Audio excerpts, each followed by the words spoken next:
Hey there, fellow educators. Welcome to this explainer. Let's be completely honest for a second, right? Have you ever felt that intense, overwhelming pressure to just constantly digitize your classroom?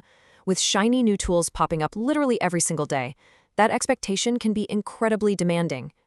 Well, if you've been feeling that digital burnout, you are absolutely in the right place. Today, we're diving into a super practical session ideated by Robert Martinez.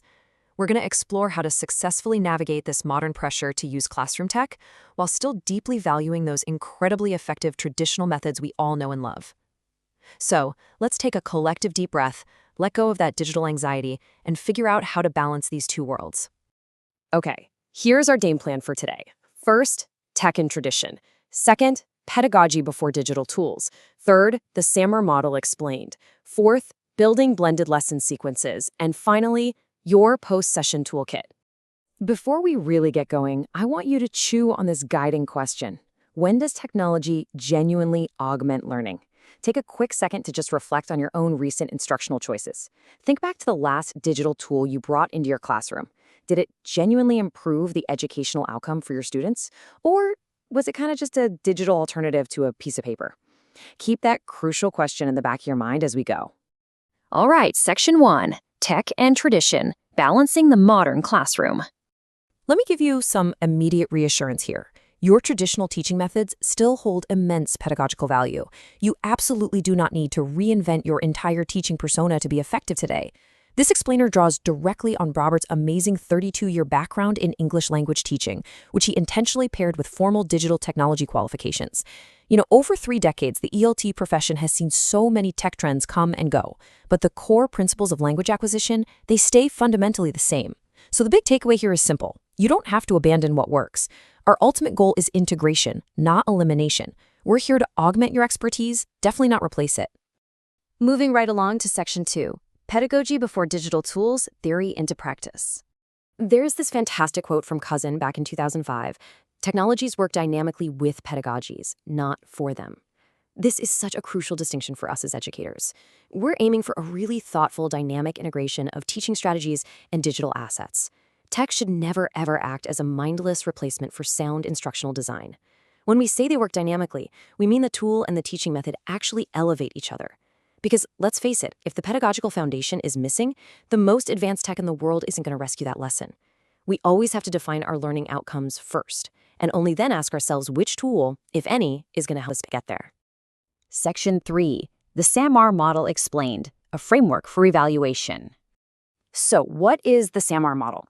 Basically, it's this brilliant framework developed by Dr. Ruben Puentedora to evaluate how we implement tech in education. Actually, Robert highly recommends using this exact framework as your daily practical filter. In a world totally flooded with apps promising to revolutionize education, this model acts like a stabilizing anchor. It gives us a structured way to analyze our digital choices logically, making sure we stay laser-focused on actual student learning, rather than just getting distracted by something new and shiny. Let's break down the first 2 levels of this framework so you can see how it plays out in a real classroom. Step 1 is substitution. Picture a student typing a grammar test on a laptop instead of writing it on paper. Yes, they're using a device, but there is absolutely no functional change to the task itself, right? The learning experience is exactly the same. Now, step 2, augmentation. This is where tech genuinely adds something special. Imagine your students using Google Docs for a real-time collaborative peer review. Suddenly, they're communicating, editing, and negotiating meaning together instantaneously, no matter where they're sitting in the room.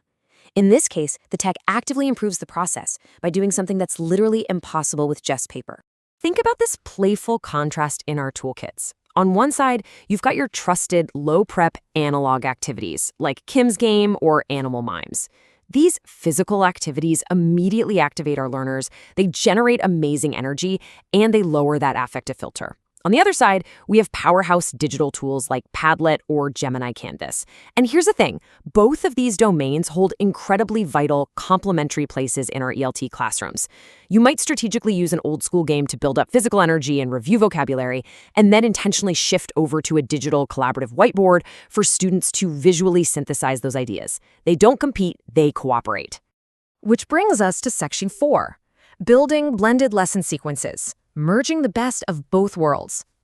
Sentence races, anagrams, 2 truths and a lie, 1-word stories. Why are these classic low-prep activities absolutely crucial in a digital age.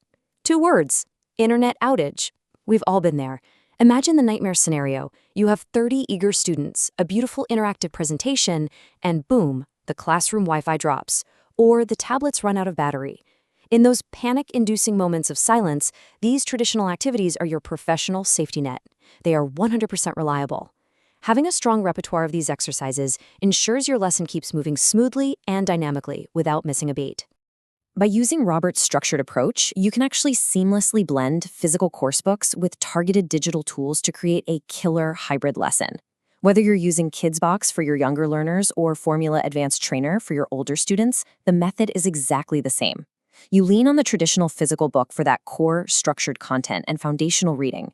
Then, you deliberately pivot the students into a digital space for specific augmented tasks, things like collaborative internet research, multimedia presentations, or interactive quizzes. It creates this beautifully varied rhythm that respects both standard curriculum design and modern digital capabilities. And finally, Section 5, your post-session toolkit, consolidating our learning. Okay, if you remember nothing else from this explainer, remember these core elements. First, pedagogy must always drive technology, never the other way around. Second, the SAMR model is a totally vital filter to make sure your tools are adding genuine educational value. And third, keeping a robust toolkit of low-prep analog activities is going to guarantee dynamic pacing and give you reliable backup plans for sure. Put them all together, and you create a highly resilient, learner-centric environment where the tech serves the student instead of the student serving the tech.